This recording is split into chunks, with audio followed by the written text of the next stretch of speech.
inyo ang buhay ng mga magtitinda ng bulaklak sa San Juan, Batangas. Dito sa San Juan, Batangas, pabili ang sampagita tuwing Mayo. Talagang mga taga San Juan ay magagaling talaga silang magbalik ng pasasalamat sa lahat ng pagpapala nila sa buong isang taon. Dito kami nagtitinda sa dito, malapit kami sa kalsada, wala kami kasi pwesto. Kami ay bawal dito. Saan kami pwede, te? Ang akin, te, pwede na dito, te. Urong-urong ko lang. Hindi man ako manager. Sabi ako sa office, ha? Alam mo ka, ano kayo magmura dito? Akat din ang maawa. Salamat naman, ho. Pag ikaw lang ako. Pinapagalitan ako eh.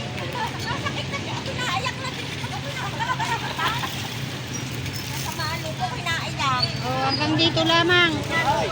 Lagi ito kinukuha sa akin, ha? Hanggang diyan lamang. Kahit mainit, talagang hataw sa pagtinda ng sampagita. Kasi isang buwan lang itong Mayong mabili ang sampagita. At dito lang sa San Juan, Batangas, ang napakabili ng sampagita dahil ang mga tao rito ay talagang deboto talaga sila, mahilig sila magbalik ng pasasalamat sa lahat ng mga pagkapala na tatanggap nila sa buong isang taon. At maraming dayo dito. Itong si Kuya, siya ay dayo, taga Lucena. Dumadayo pa siya dito sa San Juan, Batangas dahil dito nga ay mabili ang bulaklak. Sana araw-araw ay Mayo. Ang bango, amoy naman. Bilan nyo rin ako, kukunin nyo na kita ito isang danay. Sige, ho. Oo, sige, ho. Ako para lamang kayo makauwi, baka kayo mahuli sa kwan. Yeah, binigay na kay nanay isang daan para wag na mapagod naman, kanina pa eh. Babalutin natin, dali din eh.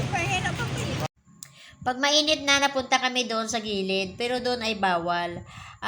Kaso lang, minsan nakakalusot kami, hindi kami napapaalis dahil hindi nababa yung mayaman at kami ay nakakalusot. Pero minsan naman, pag hindi at kami pinaalis, naalis din kami ulit. Matitigas ang amin ulo. Kaya pasensya na po kayo, ma'am. Talagang gusto lang po namin kumita tuwing Mayo at nalaking pagpasalamat po sa amin na kami ay pinalagay nyo dito. Sa may-ari po ng building, maraming pong salamat at pinalagay po ninyo kami.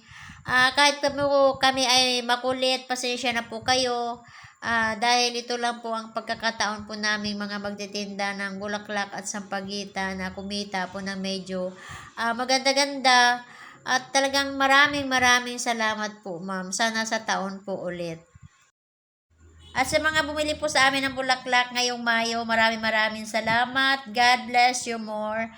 And thank you so much. No matter how hard the past, you can always begin again.